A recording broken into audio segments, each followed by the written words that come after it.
Where do I even begin? This movie has such a crazy amount of topics to mention that it's really hard to find a starting point. So the only fair way to review the second film is by comparing it to the first. There have only ever been 2 movies about this topic, not including documentaries, and a lot of what was wrong with the second one can be seen done right in the first. Just be prepared for me to refer back to the first one a lot throughout this video. And buckle up, it's gonna be a bumpy ride.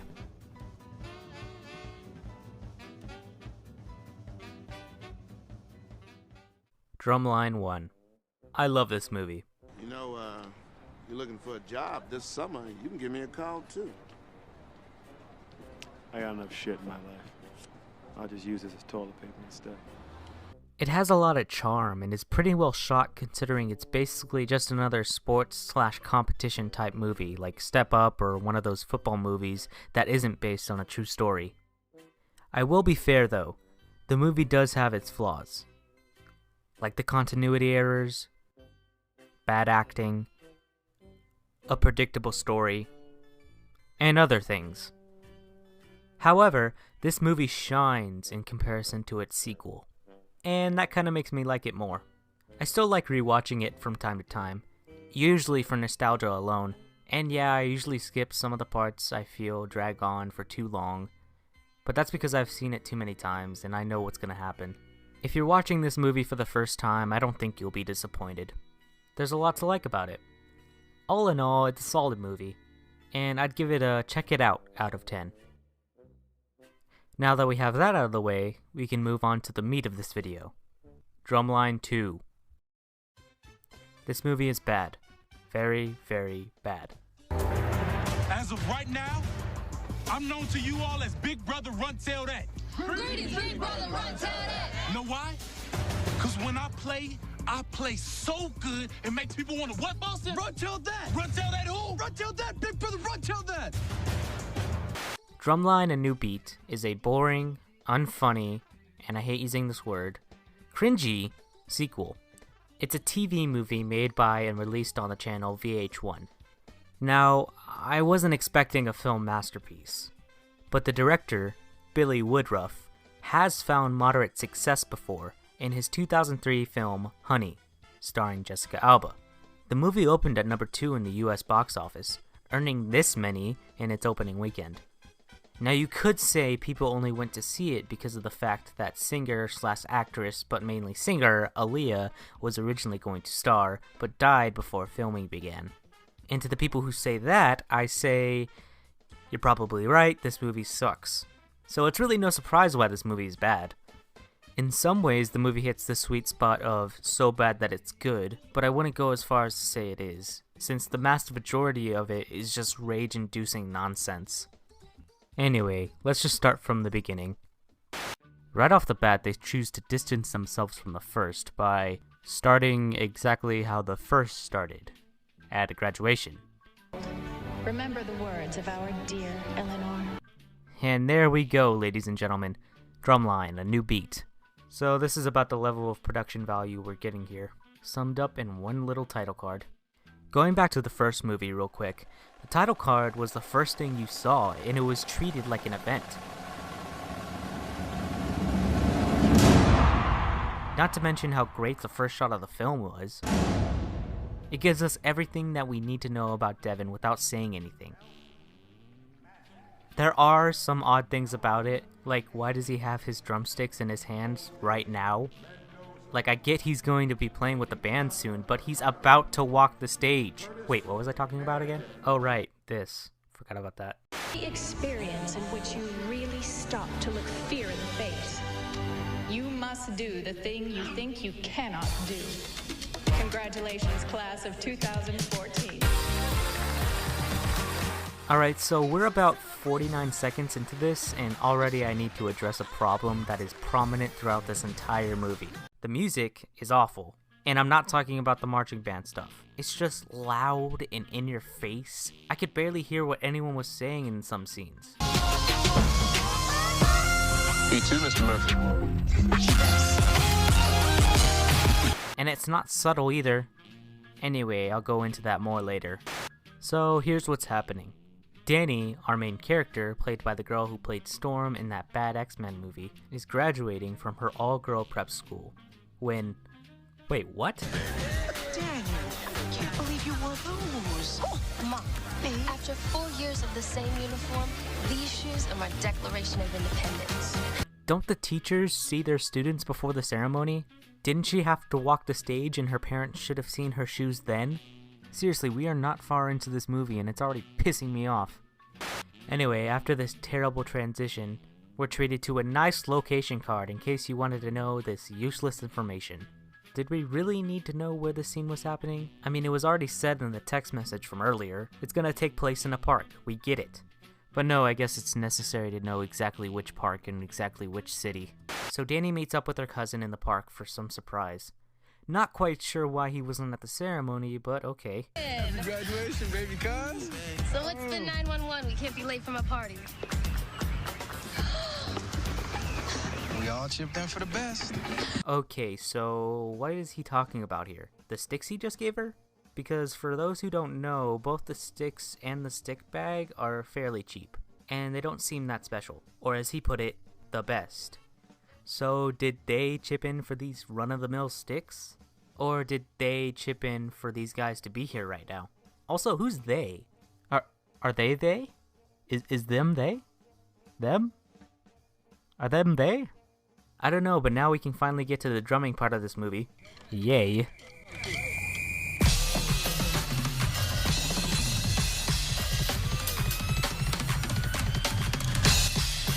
Oh, sweet Moses, no. Alright, so I'm guessing they hired real drummers to perform for this scene, and by that logic, they should be fine, but they still messed up. Everything sounds and looks pre-recorded, and that would be fine, but that just leads to problems like this, where he is obviously playing on his drum, but you can't hear him until he starts his solo. Like, how could you mess that up?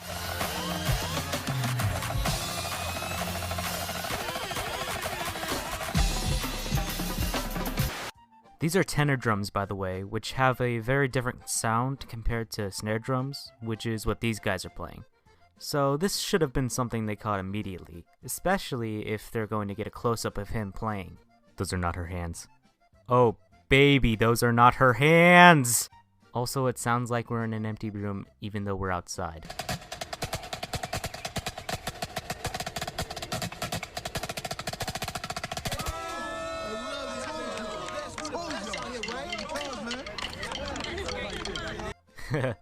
It seems like this girl was supposed to say thanks, or at least look at Danny after they took the picture, but she just ran off and then they added this dub to try and fix it. It's during some heavy exposition that we find out her parents are very stuck up and want Danny to go to a college to become a doctor, but Danny wants to go to college to be poor. I mean, a musician. Is this car supposed to make me change my mind?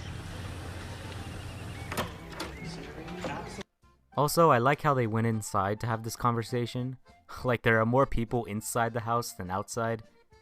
Why not just make them go in the house so you guys can have this private conversation? You guys have no faith in me, no faith that I can make a decision on my own, even if it's about my own life. As long as we are funding that life, we will help you make those right decisions. So we have this line to go off of. I got a doctor colleague of mine, he's gonna let you shadow him at Emory.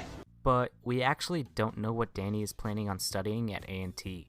And this really doesn't give us a chance to see from her parents' perspective. Maybe Spelman is the best place for Danny. Maybe she shouldn't go to A&T. But we don't know because they don't give us a chance to look from their perspective. Then I'll accept the partial scholarship they offered me.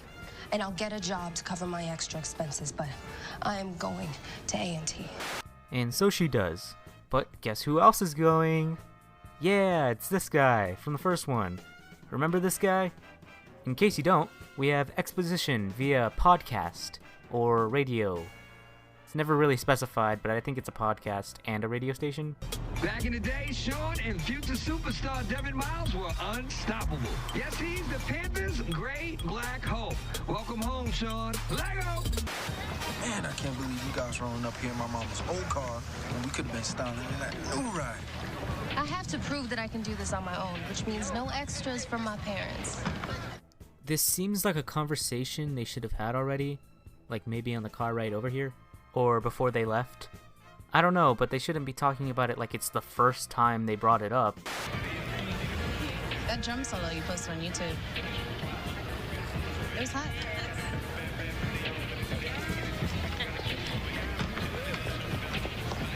Hey, I told you. I get much respect for being a section leader. I'm pretty sure it has less to do with them knowing or caring that you're section leader, and more about the fact that girls find drummers and musicians in general attractive. I'm not being biased, I'm being truthful. So Danny wants to be the first female section leader, but her cousin's like, I know, cuz. Just slow down, alright? Now we get introduced to the worst character in the movie, Tasha. She's loud and annoying, but look out, because she also has a smart side. You know, who the hell knows how many confirmed elements there are on the periodic table? 118 as of 2012. 98 of the 118 occur naturally. What? Her whole introduction's pretty lazy, honestly. All you need to know is that I'm country, I'm clean, and I don't plan to kill you in your sleep. Compared to the first movie, where by this point we've already been introduced to 3 of the supporting characters, as well as the opposing band. Welcome to Band Dorm Orientation. I'm Bulldog, drum major. I would like to point out this little reference to the first movie. McKinley Hall is co-ed. Now that may sound like you can go buck wild, but I don't play that. Buck Wild was the name of one of the drum majors in the first. I'm Buck Wild. We are your drum majors. It's a nice little touch, but who knows if it was intentional or not. He's preaching like my pops on Sunday morning. Oh, Danny, Leon, Sixes. Leon, this is Danny, my roomie. Wait, how long were they sitting like this with Leon in between them before she introduced him to Danny? Wouldn't it make more sense to have Leon on the end with Tasha in between so they can be like, oh, Danny knows Leon through Tasha? Having it this way makes no sense. So, did we miss something? Bullet points, no hooking up. What are you talking about? You were here when he started talking. What could you have missed? Also, these instrument puns are painful. Ladies, keep your music boxes closed. Fellas, keep your instruments in their cases, because I don't play that. So now we're at a party where we're introduced to the second worst character in the movie, the token white guy. Oh, I like a little junk in the trunk. Oh, no, JFK didn't. So I'm not gonna say the white guy from the first one had a clever nickname, but at least it made sense and it was pretty funny. What's your name, Crab? Jason Floor, sir! AKA Affirmative Action! Brilliantly named by Big Brother Iron Man yesterday! Now we're introduced to Armandi, and he's supposed to be what Sean was in the first movie, except he's sexist and has no redeeming qualities. He's just pretty much a dick the entire time. Oh yeah, and then this guy's gay. Do not pass go with his fine ass. He has a subplot about him and a football player, but it goes nowhere, so I'm not gonna mention it much. I will say he's the character I hate the least. His dialogue is not subtle and it feels kind of forced, but that's probably a problem with the script and I'd blame the writers on that one. Speaking of the writers, they seem extremely out of touch. I'm not gonna say that sexism doesn't exist, but they act like a girl hasn't been on the snare line before. But if we look back at the first one, we see, oh yeah, look, there is one. How about that? Not only this, but the movie keeps changing rules that were established in the first one just to manufacture fake conflict. Conflict that wouldn't be there if they just followed the rules from the first. But I'll get into that later. Now it's time to play catch up and hear about all the stuff that happened in between movies. Including, but not limited to, Sean getting a brother. You got some big shoes to fill, man. A&T hasn't won a classic since what? Since Dr. Lee left to conduct the Chicago Philharmonic? That's 6 years ago. I don't know why this guy's here right now, except for the obvious, but like he could have just called. That seems a lot easier. And if we're to assume that this is happening at the same exact time the party is happening, which is at night, then A, why is Sean still unpacking, and B, how did his brother know he would be here this late? He probably should have just called. But no, he just shows up and argues with his brother about beef that happened in college that he clearly isn't over, even though he's a full-grown adult. Loyalty. Were you feeling very loyal when you challenged me for section leader? Mr. Big Shot Jr. Just couldn't wait in line. Oh. Man, is that Nia? You know, Nia still look good. I divorced that woman 5 years ago and she still do something to me, man. Just... Is it weird that Sean has a picture of Nia and her friends, but not a picture of Nia and himself? Seems weird. What the? Welcome to Hell Week, crabs. Now for the best scene in the movie. So much is wrong with this scene, it's honestly crazy. As of right now, I'm known to you all as Big Brother Run Tell That. Greetings, Big Brother Run Tell That. Know why? Because when I play so good, it makes people want to what, Boston? Run Tell That. Run Tell That who? Run Tell That, Big Brother Run Tell That. First of all, in a normal situation, Sean would have shown up way before the first day and would have actually taken the time to talk to his student leadership team, which consists of the drum majors and section leaders. The movie implies that Sean hasn't done anything as a band director yet, and that the leaders aren't even concerned with who their new band director is. There should be a very strong connection between the band director and the student leaders, but there isn't. Section leaders, what is our concept? One band, one sound. I bring this up because had Sean shown up earlier than the first day, then maybe he could have been like, hey, you know that plan you guys had to haze everyone? How about we don't do that? And they would have been like, okay. And this scene would never exist. I swear half of the conflict in this movie just happens because Sean's not acting like a teacher. Another thing is, why is this happening now? In the first one, it happened in the morning when the party was over. But this is happening the same night as the party? Did they just say, alright, no more party, time to go haze you now? I'm pretty sure a lot of them would not put up with that. Strap up. We about to have an old-fashioned drum off.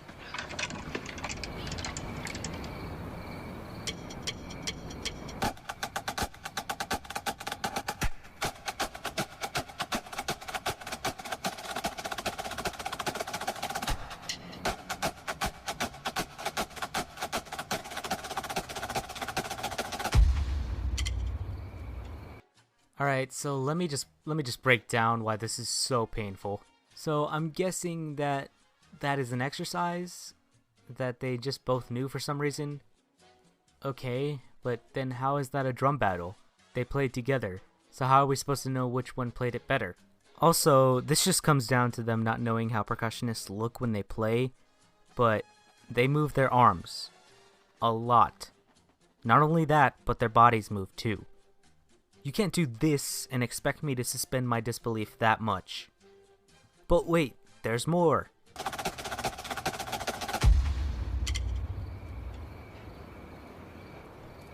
Not bad. For crabs. So what's up? Danny the drummer? Looks like my skills. Oh my god. Like, why? First of all, look at everyone around them. They're just waiting there patiently while this exchange happens. And it's so great, oh my god. And then you've got the best line in the entire movie. My skills. It's stuff like this that makes me think this movie is so bad it's kind of good. But then those scenes end and then I hate my life. One thing that this movie had trouble with that the first one really did well was making the world feel real. All the locations are the same, but they feel completely different. The way the first one does it is by hiring a lot of extras and making it feel like an actual college campus. One thing I don't understand is why the number of people in this group of freshmen keeps changing. In the last scene we saw at least 17 crabs who are percussionists. And in the very next scene, it's just the main characters. The fact that the rest of the band is standing in the back implies that they are addressing all freshmen. So where did these people go? This is where we really start to see the TV movie level of quality. You're all wearing white. because right now, you are invisible. You're nothing. You have to earn your blue. Also, this is a very self-sufficient student staff they have here. They haven't even spoken to the new band director, and they're already calling the shots and speaking to the band as if they're solely in charge. Now, whose band is this? Your band! Whose band? Your band! Hoorah! Oh, I beg to differ. Right now, this band belongs to no one. It just seems really odd that they didn't have a scene where maybe Sean is talking to the drum majors and section leaders about how he plans to do things, and then one of them says, "Oh, we don't do things like that here," and then Sean says, "Well, you do now." I just have a hard time believing they didn't speak beforehand so they'd be on the same page. So now we get a montage of other people, not our main characters. Like, it shows this group of people doing push-ups, then a different group of people doing jumping jacks, and then our main characters doing this one thing. And that one thing is just copied from the first film. Then they play a little, there's some sexism, and then it cuts to them in their dorms complaining about how hard their day was. Like, really? Why not actually show the characters struggling to put in the hard work? That would make us care about them more, and they would have earned this moment of relief. When we look at the scene from the first film, which this one is trying to be, we can see the characters working hard in more than just one short clip.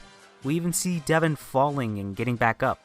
Some words of advice from Pixar: their #1 rule of storytelling is you admire characters for trying more than for their success. Now you done messed up the cadence.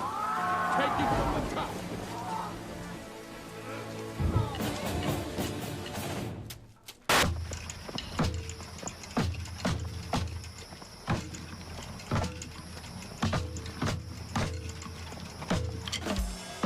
Wait, what?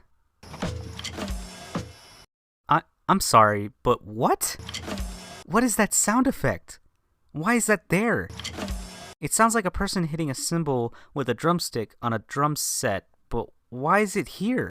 I'm so confused. Oh yeah, and did you forget this guy is sexist? Because if so, here's some more of that. Yo, stop playing. Raymond, who told you you can play? I was just... You play when we say you play. You got it? Yo, Danny, fall back in line. Anyway, so Danny's parents stop paying for her stuff, so she decides to find a job. She ends up going to talk to Dean Phillips, who knows her apparently. I promise you I did not skip over anything. This is the first interaction between these two characters. And the dean knows she's in marching band for some reason. How's the band going? Easier than trying to find a job. A scene of them meeting would have been nice, but no, we gotta make room for more scenes of chicks with sticks and partying and drunk famous dad embarrassing his son. So the dean hooks Danny up with a job, and hey, is that a drug deal? That's all there is to it. Here come the drug machine. Boop. All right, just high five and say drugs. Drugs! I forgot to mention him earlier, but this is Javen. He has a famous dad and he's kinda stuck up. He's also the love interest for Danny. He hasn't done anything particularly interesting up to this point, so that's why I forgot about him. So drug dealer Pretty Boy over here tries to woo Danny, but like any sane person, she's having none of it. At least at first. You must hate that there's one girl who's not fallen under the Javen love here spell. Really? I wonder what she's trying to prove. She could ask the same thing. Yeah, well, you heard me play. I ain't gotta prove nothing. It's sort of similar to Devin's dynamic with his love interest in the first movie, except Devin comes across more charismatic, whereas Javen just kind of seems like an ass. I just don't think he's very likable. I bet you can't say one real thing. Just one. Okay, so what? You think you know me? Boy, I know about 20 years.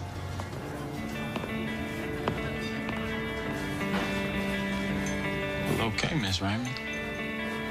So now it's time to get ready for the auditions, and...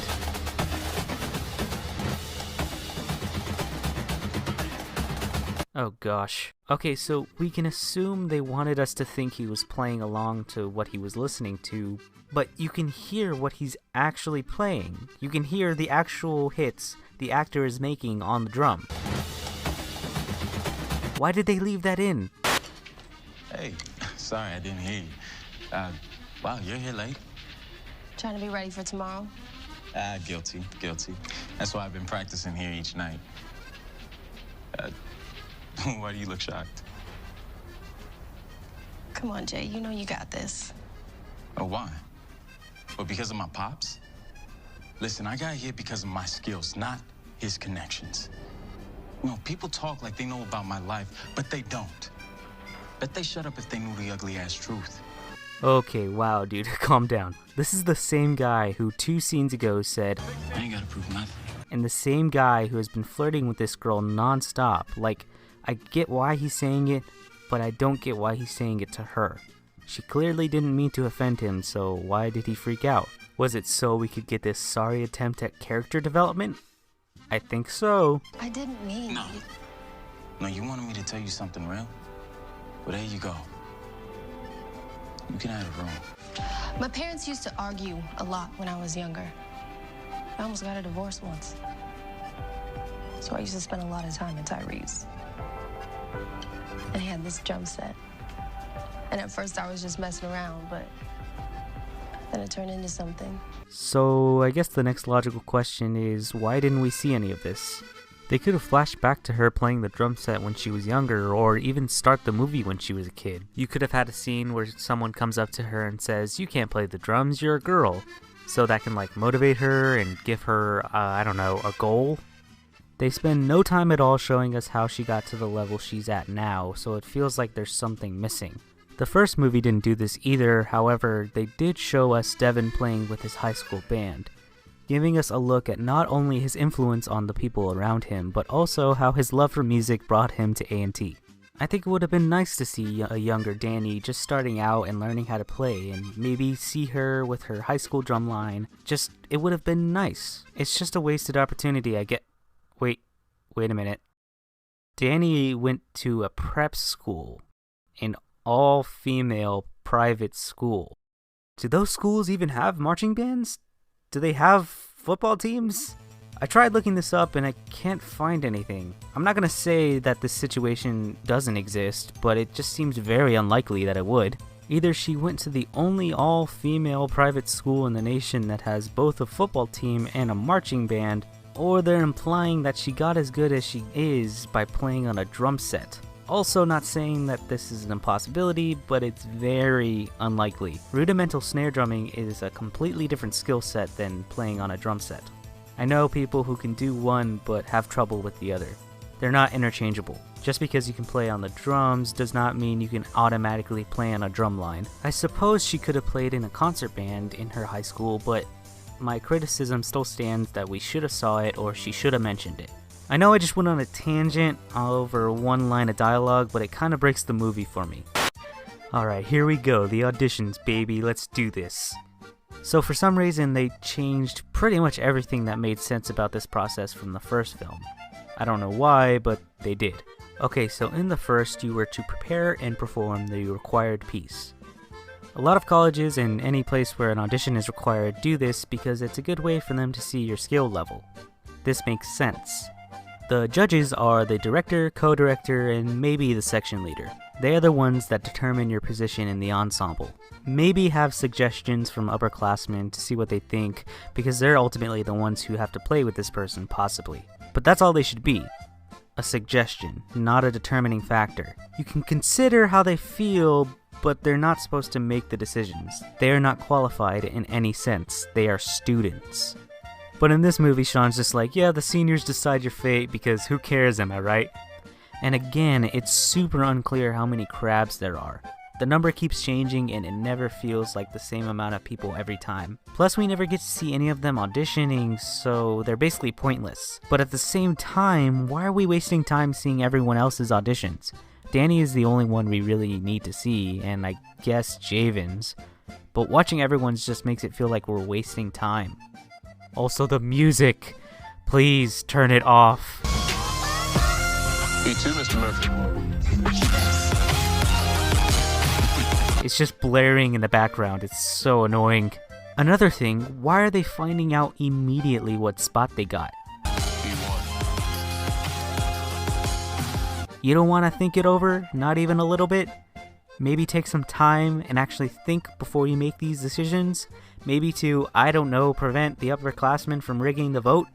They shouldn't even be allowed to make this decision, but whatever. Have you learned nothing, Sean?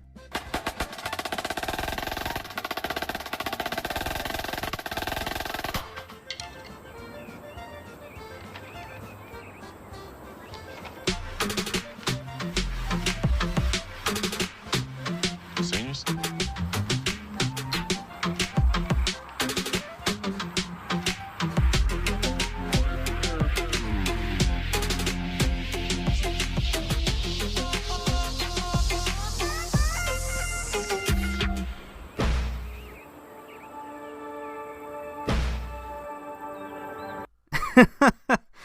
What an asshole. Look, there's nothing wrong with being put in your place. Don't get me wrong, in this fake world where I'm supposed to believe they're actually playing the drums, she's very talented. What I'm saying is that both Danny and Javen are very full of themselves. They both deserve to be P2s for their first year to learn some respect. Looks like my skills. And it's not like P2 is a death sentence. In this movie, it means you're guaranteed a spot on the field. And you can challenge up. Just chill, it could be worse. B3, B4, stick with it. I know you're good. There's no doubt about that. But maybe you're just not ready for the Senate. So I'll talk more about the Senate as it pertains to this movie in a later scene, but I wanted to ask, is this even a thing? I mean, it might be. I've never encountered anything like the Senate before seeing this movie. I don't know, but if you have, leave a comment below letting me know how that works. Anyway, so Danny's pissed she got P2. Oh no. When all of a sudden, this happens. Can you hear it?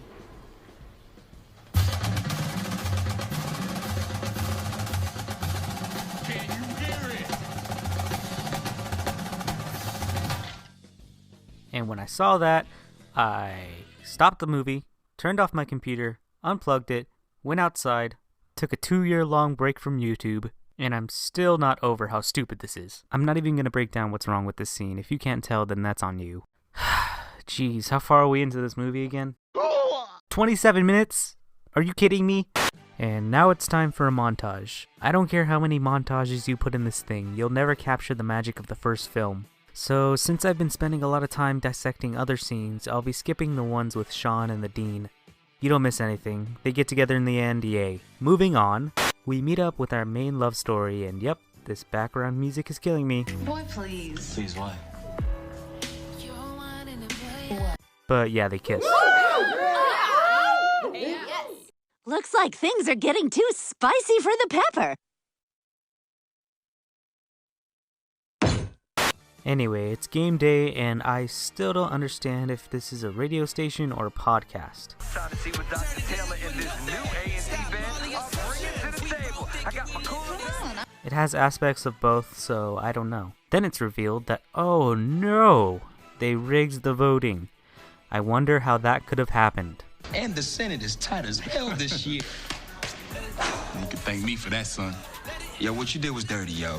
Man, I ain't having no bitches on the line. I don't care who her cousin is. We ain't that desperate. I hear you. Bro.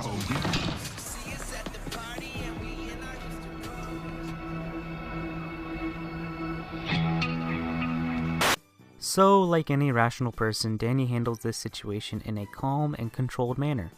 Just kidding, she messes up their performance, and it's all her fault. And yes, I'm skipping over the halftime performance because I've already covered a lot of the problems it suffers from, and I'd be repeating myself. Anyway, so we get a little reminder in case you forgot why Danny was pissed. And I ain't having no bitches on the line. And I ain't having no bitches on the line. Just wanted to point out that what Armandi says doesn't even make sense because he says, and I ain't having no bitches on the line. And despite Danny not being in the Senate, she's still on the drumline. So is Tasha, by the way. Just a small thing I noticed. So I tried looking at this scene from Danny's point of view and understand what she was thinking, but nothing about what she does makes sense. The whole Senate thing is confusing as is, but this is my understanding of it. From this shot, we're given the information that they have 7 snare drummers. These 2 people are not snare drummers, you can tell by the type of sticks they use, and the black dot on the drum head. Okay, so 7 snare drummers and 5 of them are part of the Senate, I guess. But why? Why not just have it uniform and have all 7 of them in the same line? The only reason I can understand a drumline doing this is if they were splitting them up evenly or symmetrically. Like, since they have an odd number of snare drummers, then have only 3 of them in the Senate, the front line, move the person in the middle to the 50-yard line, keep Danny and the other guy where they are, and move 2 guys to the back where these people are.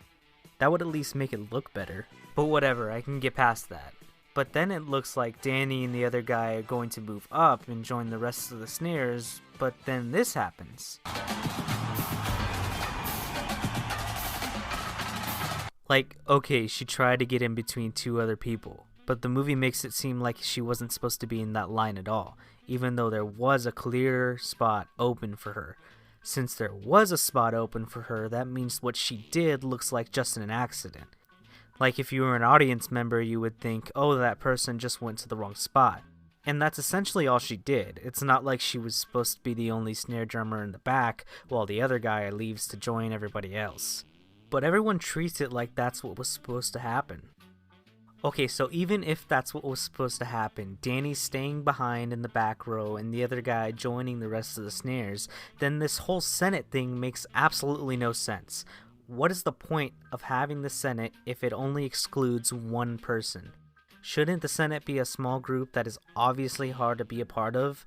And shouldn't it be clear how many people can be/are a part of the Senate?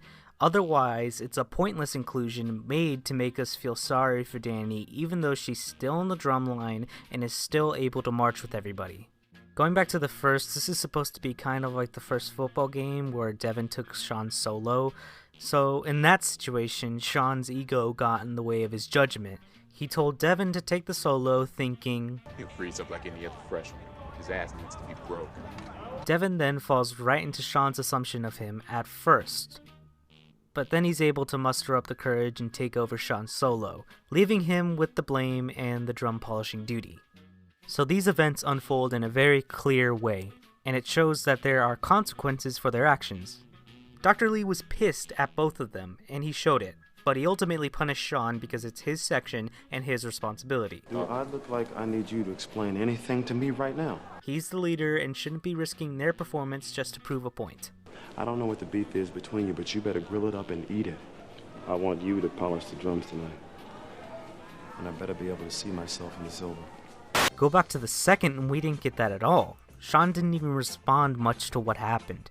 And even though when you look at it, it wasn't a big deal, the movie obviously wanted to treat it like it was. No, his response seemed more aimed at what was happening here, not what happened on the field.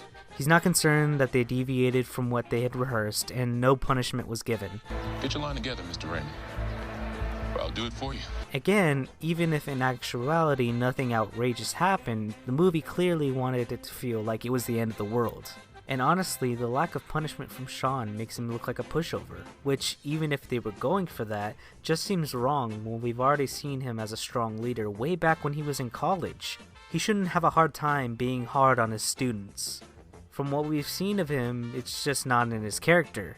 Anyway, Danny and her cousin are so mad at each other that they wait half a football game and an entire bus ride home to finish talking about what happened. So you're gonna let them run you? Look, this is my line, all right? I know we're family, so I'm gonna give it to you straight. You just messed up, D. Why don't you help them pack the drums, P2? It's not like P2 is much of an insult. It's not like it's very different from P1 anymore. P1, P2, you're guaranteed to march. So now Javen's all like, that was hot. And she was all like, yeah? And he's all like, yeah.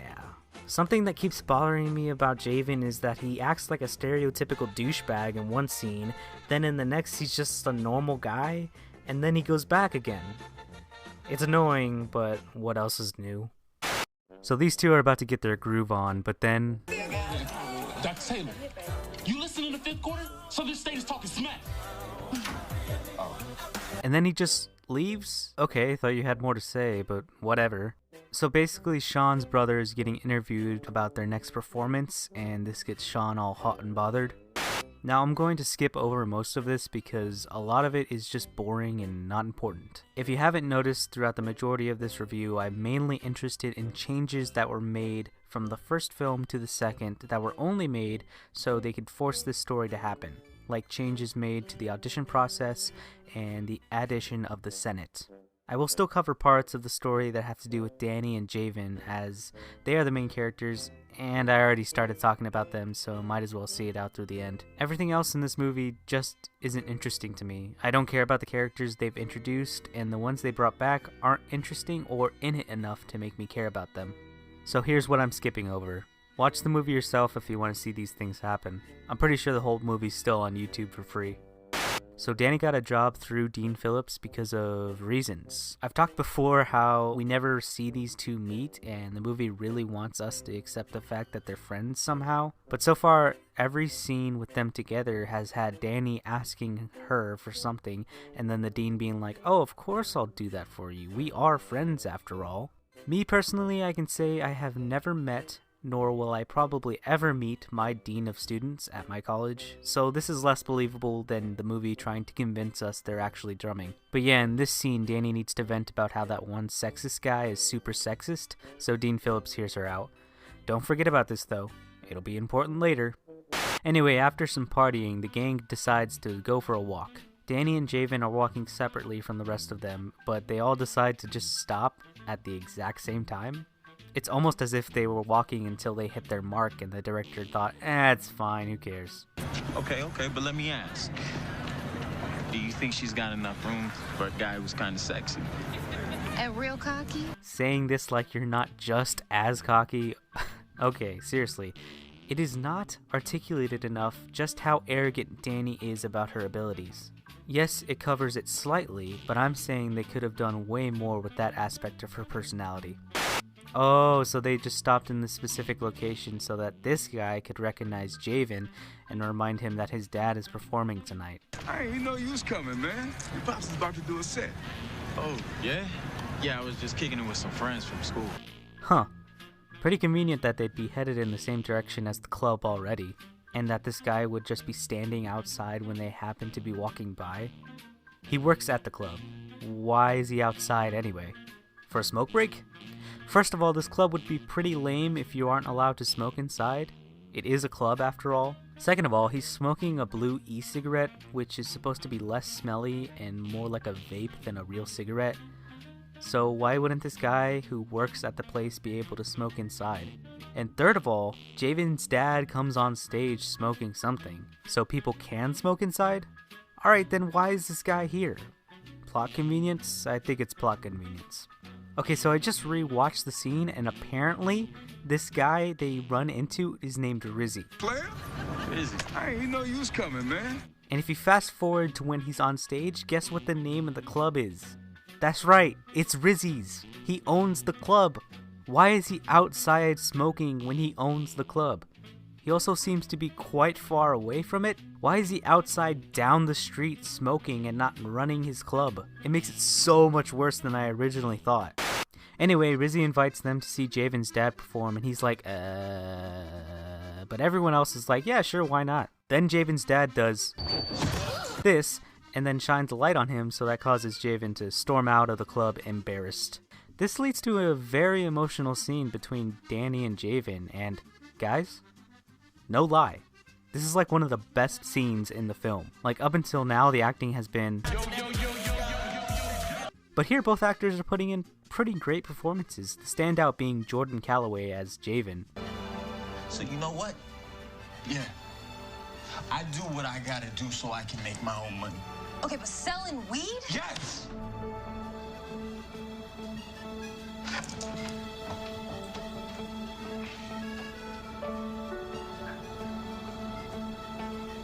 I'm screwed up, Danny. But I'm trying to fix it. Being here, earning my spot on the Senate.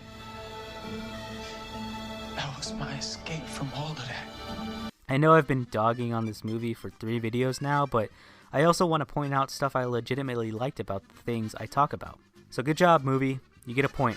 Your score just went from -1,000 to -999. Proud of you.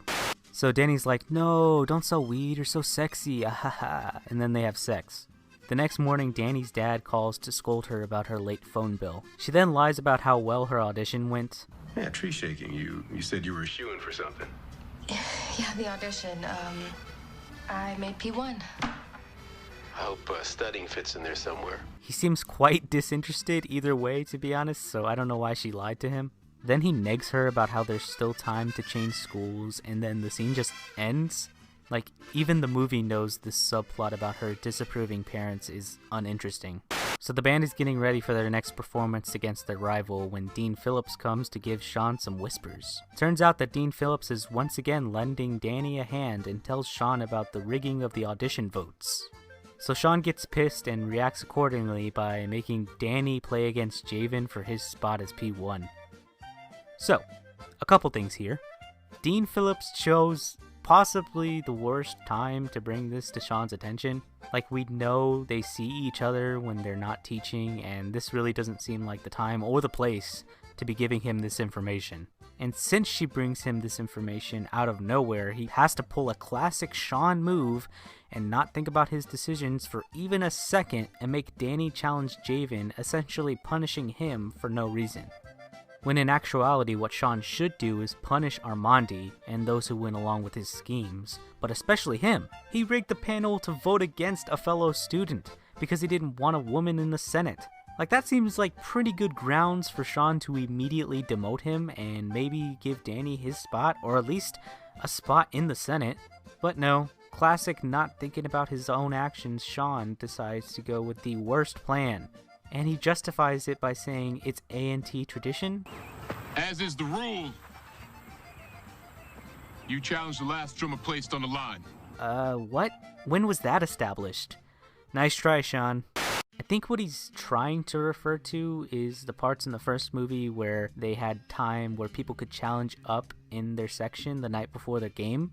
But in those situations, they were both supposed to perform a section of music and choreography that was in their show the next day. And whoever performed the best won the spot in the game. Not only do Javen and Danny not do choreography, but they play completely different music. So really, if Jaden didn't drop his stick... Oh my god, I said Jaden. That was the first. So really, if Jaden hadn't dropped his stick... Did I say Jaden again? Damn it. So really, if Javen... It's really hard to say. So really, if Javen didn't drop his stick, making it pretty clear who the winner was, then it would have been completely subjective as to who played better. That's why they have to play the same thing. That's why in the first film, when affirmative action is challenged, they play the same piece of music and they make it pretty clear why he lost. He was slower and sloppier than his opponent at the same section of music and choreo. He didn't just drop his stick. Yes, I am aware that in the second challenge later in the film, the other guy loses because he did in fact drop his stick. But what I'm saying is that even if he hadn't dropped his stick, there is still a basis to go off of when it came down to who performed better at the same segment of music. And maybe if the other guy hadn't dropped his stick, he would have won. We don't know, but it's a possibility. Here we don't have that possibility. The decision is made for Sean instead of Sean making the decision. So Javen, being caught off guard from this horrible decision, makes his one playing error in the entire film, and like we discussed, that makes it pretty easy for Danny to win. The writers want this conflict so badly, they are pulling every trick in their book to make sure Javen hates Danny after this. Not this time, Mr. Whitbeer. Don't be discouraged. Take this moment. Learn from it. Learn what, Sean? Learn how you're the worst teacher ever and how you basically caused all of this to happen by changing the audition process and by making rash decisions that negatively impact people who don't deserve it? Is that the lesson here? What happened to you, Sean? So, yeah, you guessed it. Javen is pissed and storms off. I'm sorry. I didn't know that was gonna happen. I talked to Dean. You knew what being P1 meant to me. But it's cool. Brand new Danny, right? And then he goes off to be with this chick who was from the beginning of the movie. Literally couldn't have been bothered to hire another actress. I guess it's my fault for assuming more than 50 people went to this university. Oh yeah, that's right. You wanted me to say something real, right? Well, this is me. Just like you're a daddy's little girl who had to run to the dean's office in order to get her way. That's a pretty dumb way to look at this situation. She didn't go to the dean came to her. Plus, she told the dean what happened, but we don't know that she asked the dean to intervene. Javen probably doesn't know any of this, I know, but even still, how can you blame Danny for the challenge? This was 100% Sean's fault for not punishing the people at fault. Like, she didn't ask for the challenge, she didn't know any of that was gonna happen. He should be more upset with Armandi, but no, here they are hanging out like they're best friends. Better bring it tomorrow. Trying to roll with the Senate. So we've made it to the Southern State game, and like last time, I'm not going to be breaking down the halftime performances. I will say it's honestly annoying how much this movie takes from the original without understanding what made those moments so great. There are a couple of stolen elements in this scene, but I'll start with the dramatic conducting from Sean. This whole scene is supposed to echo the Morris Brown game and the Homecoming game from the original. They just combine the two because God forbid there be more marching band performances in this marching band film, and Sean's conducting is supposed to be like Dr. Lee's in the Homecoming scene.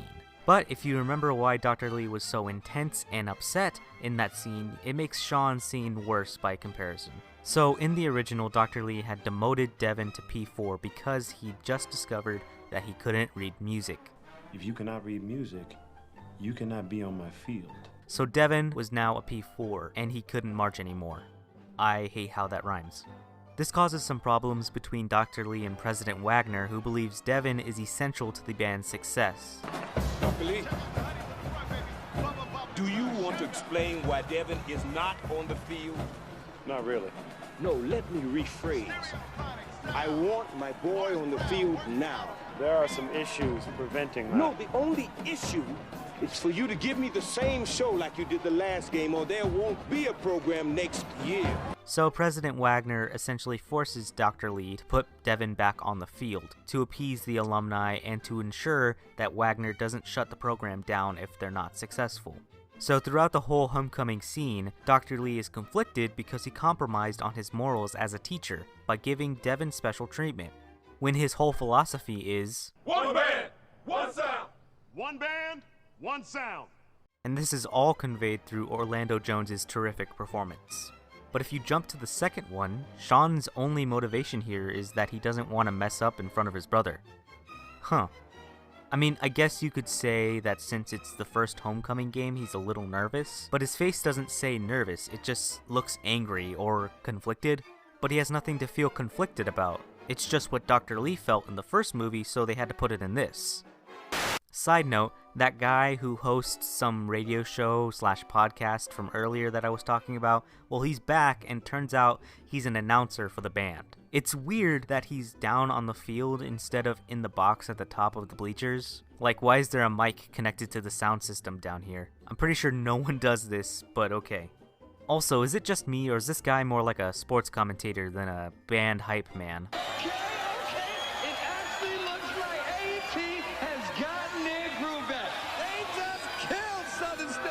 Like, he apparently announced for both bands, which is odd because bands usually have their own announcer that they bring in to introduce themselves. Give it up for the unstoppable Southern State! Like, it feels like he's supposed to remain unbiased since he is announcing for both bands. For instance, it would be okay if he was just A&T's announcer and was biased because he worked for them, but I'm pretty sure he doesn't work for them exclusively. And his preference flip-flops. He's not always hyping up A&T.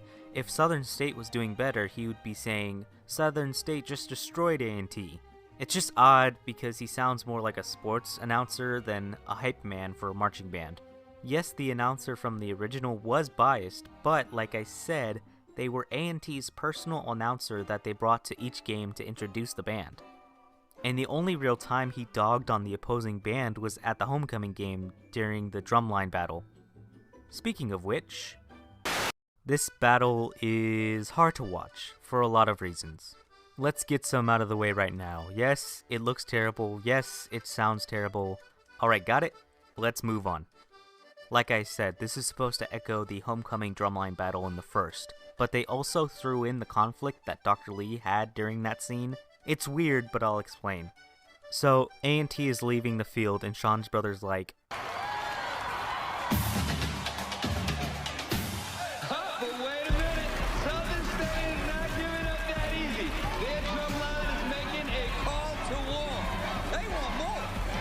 and at first Sean is like, nah, I'm good.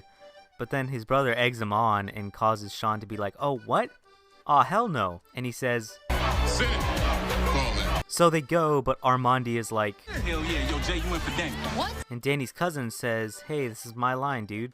But then Sean locks eyes with his brother and then tells Javen and Danny to go battle. Lapierre, take the field. There's Raymond battles too. This whole Javen thing is supposed to be like the time Dr. Lee put Devin in the homecoming game, except, like I've said, it's not the same situation at all. Sean wasn't compromising his morals by putting Javen back in. Hell, he wasn't even fixing his mistake of punishing Javen instead of Armandi. He did this because he legitimately thought they would win if they had Javen on the field, showing that he learned nothing from Dr. Lee and the first film. Also, if you notice, the crowd is chanting Senate. And, funnily enough, I rewatched the first film and I did find Dr. Lee referencing something called the Senate to Sean. But if you don't get it together, Mr. Taylor, you're gonna have a difficult time leading the Senate whether Devin is on it or not. So, what does this all mean? Well, it probably means that the writers for Drumline 2 watched that scene, got the idea for the Senate, but forgot to make it make sense, and now they have to double down on it. In my last video, I talked about how the Senate doesn't make a lick of sense in the context of this film. My only guess is that it's supposed to be a nickname for the snare line, right? That would make sense, but then you had Danny in the first game who is still playing snare, and then Javen in this game who is also still playing snare, but they're not part of the Senate. I'm going to repeat myself from my last video and ask, what is the point of having the Senate if it only excludes at most one person? If you remember, in the first film they say that P1s are guaranteed a spot on the field for their chosen drum. That's why when Devin gets P1 he's still playing snare. But during training, Ernest and Deidre are both going for snare as well. But when they're auditioning, they've both switched to bass drum and toms respectively. My guess is that during training, Sean moved some people around to fit better into other sections, and both of them didn't mind switching to different drums. But if we remember how P2s and P3s work, they probably would have been moved anyway because Only P1s are guaranteed a spot on the field. Now, if you're a P2 or a P3, you can still get a spot in sections that are available. So do your best. I'll see you all on the other side. I bring this up because Drumline 2 changed another rule, and it is the main reason why the Senate doesn't work. You see, if they had kept the rules from the first film, then Danny would have been put into a different section playing a different drum since she got P2. But they decided in this film to make the distinctions between rankings even more vague and pointless. P1, P2, you're guaranteed to march. Now there's practically no difference between P1 and P2, except that P1s are part of the Senate, and P2s are still on the drum line but not part of the Senate. Okay. And P3s and P4s, I don't know what the hell is happening with them in this film. P3, P4, stick with it. Basically, they changed this rule so they could have Danny just playing snare and not have to deal with switching drums. But it makes the Senate not make sense because, well, I mean, I covered that. And don't even ask how the crowd knows what the Senate is. I have no clue why or how they would know. So now we're finally at the battle. I know I prefaced at the start of this part that it looked and sounded terrible, but I was only talking about A&T because it seems like they actually got a real drumline to perform, and while it still sounds like it was recorded in a studio, they are actually playing, and it was refreshing to see that in this movie. Are we rocking this, ladies and gentlemen? Again with this guy. Like, just let them play, dude. You're not supposed to be commentating during the performance. Again, he sounds like he's calling a sports game.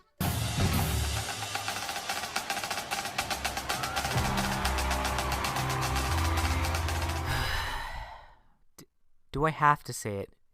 Do I really have to say what this is supposed to be? What this is stolen from? Do I? Or do you understand what it's trying to be and why it's not as good? Can we move on? Thank you. So yeah, Danny drops her stick because of course she did. Then the announcer says, "Oh no, she dropped the sticks, ladies and gentlemen. Automatic win for Southern State. Looks like A&T should have quit while they were ahead." Like, alright. Listen, I can't say I know a whole lot about how drumline battles work at these schools because the school I went to, both high school and college, didn't really do this. In high school we had UIL competitions, but it wasn't really like competing against other schools. It was mainly for impressing the judges with our performance, so they would give us a good score so we could advance to the next stage in the competition. Like, I barely even got to see other schools perform because it was basically from the time we got there to our performance, we were just getting ready. And then after our performance, we would go take a group photo, which took forever, go back and change out of our uniforms. Some people would even stay on the bus until we left. I would go then get food, and the lines were really long, and by the time I got to sit down and see other bands, it was like the last 4 performing for the night, and then it was over. And in college, I didn't compete at all, except with an indoor percussion group, but that's a whole different thing. Anyway, I'm not gonna say, like, calm down, dude, it's just a competition, who cares who wins or loses, because I understand that some people do care about that stuff.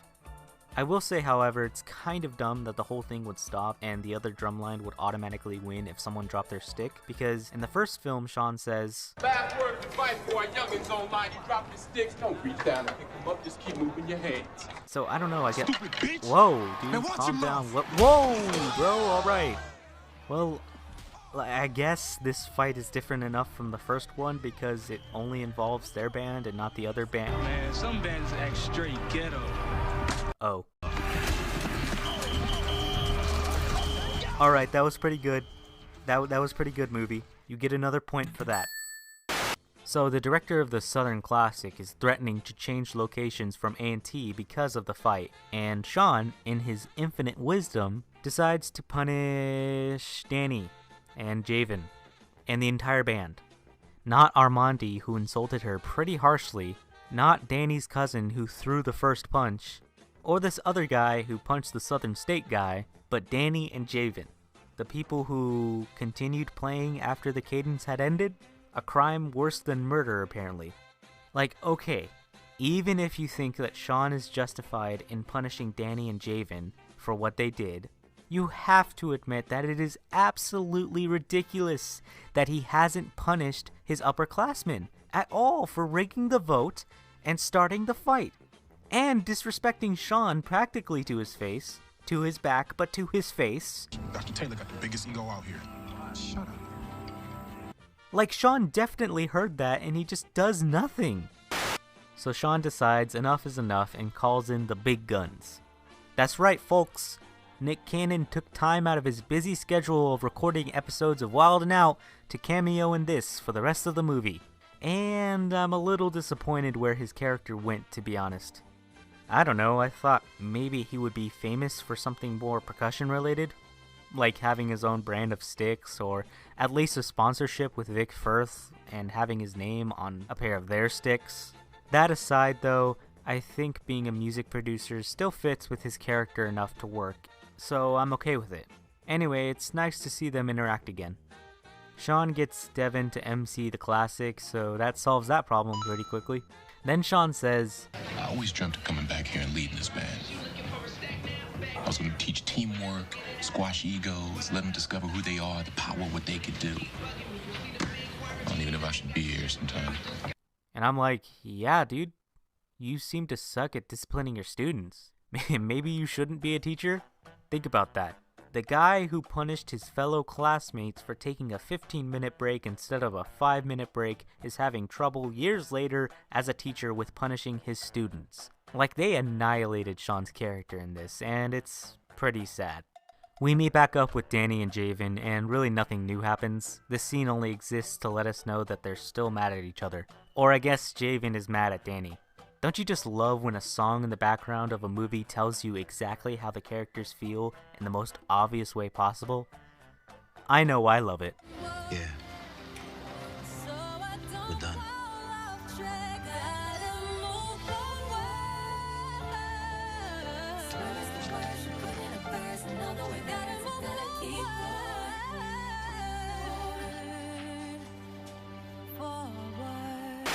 So Danny meets up with Tyree, her cousin I was too lazy to look up the name of until now, and they have a fight. Danny wants Tyree to help her to get back on the line, showing that she really is just as selfish and arrogant as people think she is.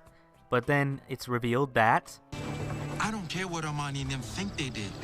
You didn't make P1 that night. The call was fair, and I know because it was mine. So wait, what? Okay, first of all, he says that night and the auditions happened in the morning, ding. But secondly, how is that fair? It's still a conflict of interest. You're her cousin, and as much as you think you can put that aside, you clearly didn't. It played a part in your decision to give her P2. And third of all, why are students making these decisions, damn it? They are not qualified. And this straight up proves it. This system would never work in real life. They only changed the system so they could force this story to happen. I'm pissed. I'm pissed again. Damn it, Drumline 2. I'm sorry. Damn it, Drumline 2. Tyree does make a good point about Danny. You don't get it. You don't just deserve to be out on that field. I mean, we all feel like we deserve it. But the difference is we ain't all used to getting everything handed to us. Because she did in fact come from a rich family, so there is this aspect to her that feels like she should just get P1 because she gets a lot of things handed to her, and she disguises it as, oh, I just deserve it more, I just want it more. It kind of makes me hate her as the main character. It at least makes me unsympathetic to her because she has options available to her. She just wants A&T. And when you look back at Devin from the first film, he has this line. Yeah, to tell you the truth, I never even thought I'd be in college till Dr. Lee recruited me. Because Devin legitimately came from nothing, and the fact that he was at college at all was an achievement. So that makes it, when he gets kicked out of the band, even more heartfelt because without that, he would have to leave school and not have any other options. Or at least not easily obtainable options, like Danny, who in the very next scene decides she doesn't belong at A&T and decides to go to Spelman, not only to make her parents happy, but also because she has that option. I just think they could have made Danny more sympathetic and all around a better main character than this. From here, it's just a race to the finish. Because now I've pretty much covered all the game-breaking elements of the film. Now it's just a bad TV movie. The next scene has Devin and Sean playing together, which is a nice sentiment. I enjoyed how much they acted like they were playing the drums. Danny's parents come to pick her up, and she has a sudden change of heart, which is like, yeah, duh. Of course she wasn't gonna leave like this. What are you, stupid? So her parents are oddly cool about it and say like, well, I gotta unpack the car, came all this way for nothing, I guess. Danny goes to join the rehearsal and makes up with Tyree pretty quickly, but someone's still being a grump over there. But I have a feeling he'll come around eventually. So now we get a montage with what is clearly recycled footage from earlier in the film when they were crabs. Why? It's so obvious if you've seen the movie as many times as I have, but I suppose to a normal person it's not an issue. I just thought I'd point it out because it's funny. So Sean decides to let Danny and Javen both march in the classic, but there was still a spot in the Senate left, whatever that means. Sean was gonna make them play for it, but then Danny says, Javen can have the spot. He earned it fair and square. I know I'll get my shot. This makes Javen go, damn, I guess I'm a piece of shit. There's a small scene of Javen smoking and drinking the night before the classic, and Danny gets after him because, you know, this isn't you, Jay. This isn't you. but then it just ends. Anyway, we finally made it. The Southern Jamboree Classic. It's not the BET Classic anymore. I guess people stopped caring as much. It was like that one time they aired DCI finals on ESPN3 and then never again. That was a reference for all you band people watching. I know you're there.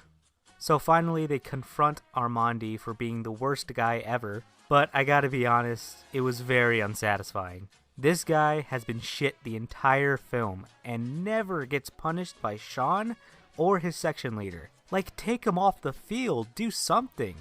He never learns his lesson. He just continues to be a piece of shit, but Danny sort of intimidates him, and then that's the end of it. Lame. Man, get out of here with all that. Then I guess it's squashed. Eat sticks.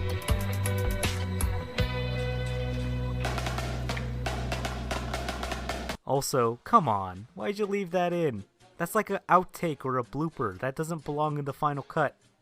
But yeah, both main bands perform, and in a shocking turn of events, it doesn't end in a tie like the first one. I know, I was shocked too. However, since this movie likes to make up rules, the Southern State Drumline challenges A&T to a final drumline battle just because? Like, it's for bragging rights, I guess? I don't know. Since A&T already won, but it's always for bragging rights, basically, so... who cares? The first one ended in a drumline battle, so this one has to too. Anyway, Tyree says he has an idea, and, well, this was his idea. Yeah, so because they really want to hide people's faces, they decided to put everyone in masks and hoodies. And we actually get to see real percussionists perform, which is kind of cool. Also, look guys, they do the thing. You know, the thing? They do that. Then they take them off, and you're like, alright. They use their one trick to cover their faces, and now we have to watch the actors fake drum again. But then this happens. Whoa, wait a minute. The Panthers are on a proud tonight. Are you watching this, ladies and gentlemen?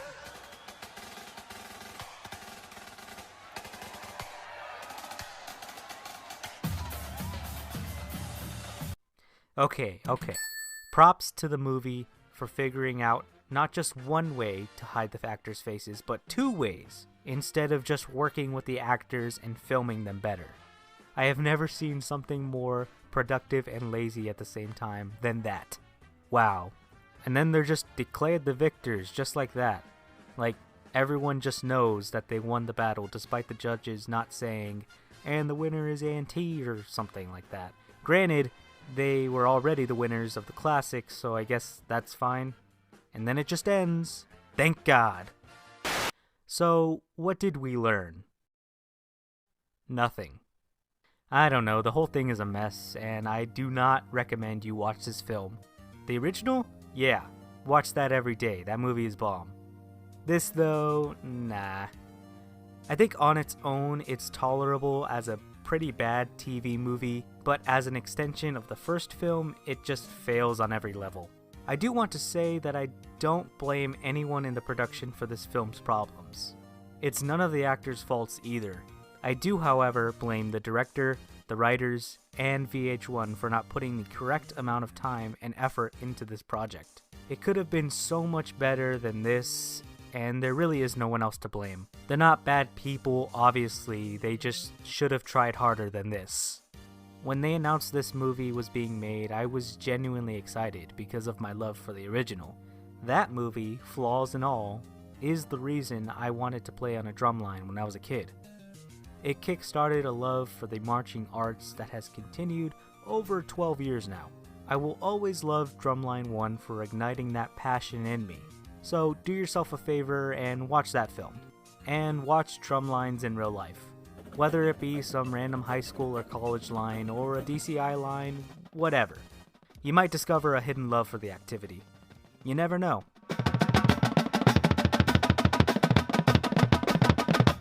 And that's pretty much it. Thanks for going on this journey with me. It took a long time to get here, I know. To anybody who watches this and gets a kick out of me slowly losing my mind breaking this movie down, thank you. I want to continue this channel and your views mean a lot to me. Anyway, thanks for watching, and I'll see you next time. Goodbye.